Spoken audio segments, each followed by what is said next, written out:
Cinema అయిన మహామారుతి talkies cinema రివ్యూకు స్వాగతం. నేను మిస్టర్ బి. నా మాట సూటిగా ఉంటుంది, మ్యాటర్ క్లియర్ గా ఉంటుంది. వీడియో టాకీస్ రాజా. ఇప్పుడు మ్యాటర్ లోకి వెళ్దాం.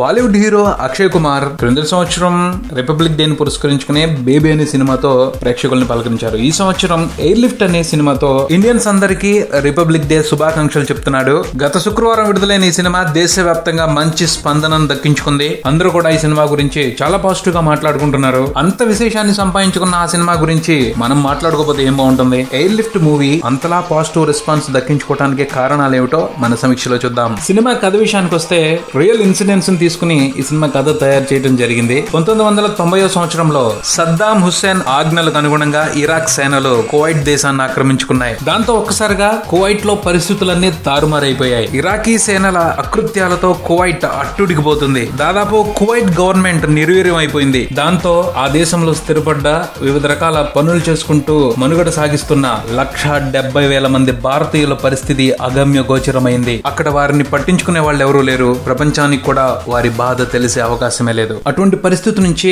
వాళ్ళందరూ బయటపడటానికి ఓ ఆశా దీపం అవుతాడు రంజిత్ కత్యాల్. ఇండియన్ అయిన రంజిత్ కువైట్ లో స్థిరపడ్డ చాలా పెద్ద బిజినెస్ పర్సనాలిటీ. రంజిత్ చొరవ, సాహసం, కమిట్మెంట్ కారణంగా కువైట్ లో భారతీయులు పడుతున్న బాధల గురించి ఇండియన్ గవర్నమెంట్ అర్థం చేసుకునే పరిస్థితి ఏర్పడుతుంది. ఆ తర్వాత ఇండియన్ గవర్నమెంట్ దాతృత్వంతో వ్యవహరించి కువైట్ లో ఉన్న 170,000 మంది భారతీయుల్ని స్వదేశానికి తీసుకొస్తుంది. అదే సినిమా కథ. ఎయిర్ లిఫ్ట్ సినిమా కథ ఇది అని బ్రీఫ్ గా ట్రైలర్ లోనే చెప్పేశారు. పోతే అదంతా ఎలా జరిగింది అని తెలుసుకోవటం ఆసక్తికరమైన అంశం. 170,000 మంది భారతీయుల్ని ఇండియన్ గవర్నమెంట్ భారతదేశానికి ఎలా తీసుకురాగలిగింది, ఆ ప్రాసెస్ లో రంజిత్ కత్యాల్, ఇండియన్ గవర్నమెంట్ ఎటువంటి హర్డిల్స్ ని ఫేస్ చేశారు, తదితర విషయాల్ని వెండి తెర మీద చూసి ఫీల్ అయితేనే బాగుంటుంది. సినిమా విశ్లేషణ విషయానికి వస్తే హాలీవుడ్ లో షిండ్లర్స్ లిస్ట్, ఆర్గో వంటి సినిమాలు వాస్తవ సంఘటనల ఆధారంగా రూపొంది ప్రపంచవ్యాప్తంగా ప్రేక్షకుల మనసును దోచుకున్నాయి. ఇలాంటి సినిమాలు చూసినప్పుడు ఎందుకని ఇండియన్ స్క్రీన్ మీద అలాంటి కథలకి, అలాంటి సినిమాలకు అవకాశం లేదు అని చాలా మంది అనుకోవటం కామన్ గానే కనిపిస్తూ ఉంటది. అలా అనుకుంటున్న వాళ్ళందరికీ కూడా ఎయిర్ లిఫ్ట్ సమాధానం అని చెప్పుకోవాలి. చొరవగా ప్రయత్నం చేయాలే గాని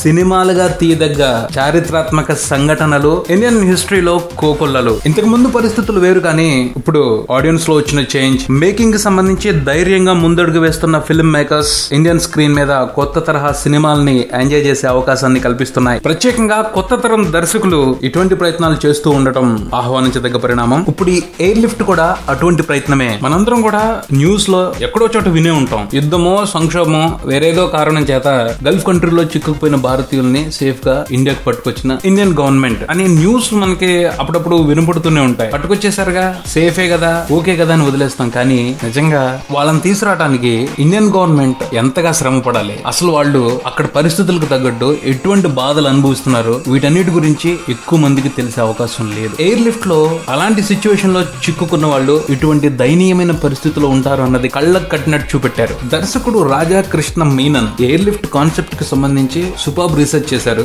ఎక్కడో రాసున్న దాన్ని తీసుకొచ్చి ఈ సినిమాగా తీయలేదు. 1990లో ఈ ఇన్సిడెంట్ జరిగిన తర్వాత అప్పటి న్యూస్ కవరేజ్ని, అలాగే కువైట్ లో చిక్కుకున్న భారతీయుల వ్యక్తిగత అనుభవాల్ని డైరెక్ట్ గా తెలుసుకుని వాటి ఆధారంగా కథను రాసుకుని సినిమా తీశాను అని చెప్పుకొచ్చారు ఆయన. చాలా వరకు ఈ సినిమాలో రియలిస్టిక్ ప్రెజెంటేషన్ ఉంది. టాప్ హీరో ఉన్నాడు కదా అని హీరోయిజాన్ని చూపెట్టే ప్రయత్నాలు ఎక్కువగా జరగలేదు. వాస్తవాన్ని, వాస్తవికతకు దగ్గరగా చూపెట్టే ప్రయత్నాలే జరిగాయి. ఒక రకంగా చెప్పాలంటే ఇది సినిమా కాదు, 2 గంటల పాటు సాగే ఓ ఎమోషనల్ జర్నీ, అదో ఎక్స్పీరియన్స్. ఆ ఎక్స్పీరియన్స్ ఎలా ఉంటుంది అంటే ఈ సినిమా చూసే ప్రాసెస్ లో మనిషి తత్వం, మానవత్వం, కోపం, బాధ, అసహనం, సంతోషం, ఆనందం, ఇలా అన్ని రకాల ఎమోషన్స్ మనల్ని మెల్లగా టచ్ చేసి వెళ్ళిపోతూ ఉంటాయి. నిజంగా ఊహించుకోండి, మనం ఒక చోట ఉంటున్నాం, అది మంది అనుకుని హాయిగా ప్రశాంతమైన జీవితాన్ని గడుపుతున్నాం. ఒక్కసారిగా అందులో అల్లకల్లోలం, అక్కడ ఉండటానికి వీల్లేని పరిస్థితి, అప్పటి వరకు సంపాదించుకున్న ప్రతి రూపాయిని వదిలిపెట్టి వెళ్లిపోవలసిన పరిస్థితి. అదో బాధ అయితే ఎటెళ్లాలో, ఎక్కడికెళ్లాలో తెలియని పరిస్థితి.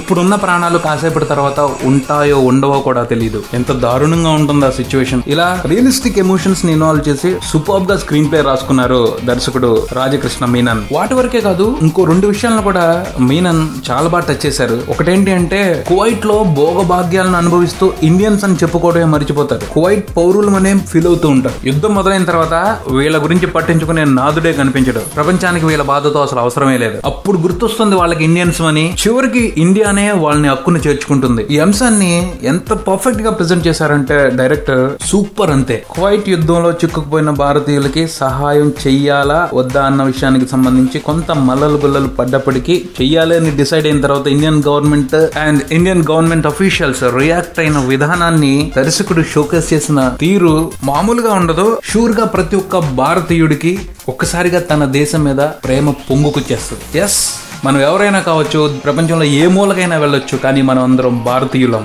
భారతదేశం మన వెనక ఉంది అన్న నమ్మకం ఏర్పడుతుంది. ఆ మ్యాటర్ ని సింపుల్ గా చాలా బాగా చెప్పాడు దర్శకుడు. అలానే పెద్ద పెద్ద పనులు చేయడానికి ఎంతో మంది ఒకేసారి కలిసి రావాల్సిన అవసరం లేదు. ఒక వ్యక్తి సరిగ్గా ఆలోచించి ధైర్యంగా ముందడిగేస్తే చాలు, జరగాల్సిన అద్భుతం జరిగి తీరుతుంది అని చక్కగా చూపెట్టారు దర్శకుడు. అక్షయ్ కుమార్ రంజిత్ కత్యాల్ రోల్ లో బ్రహ్మాండంగా చేశారు.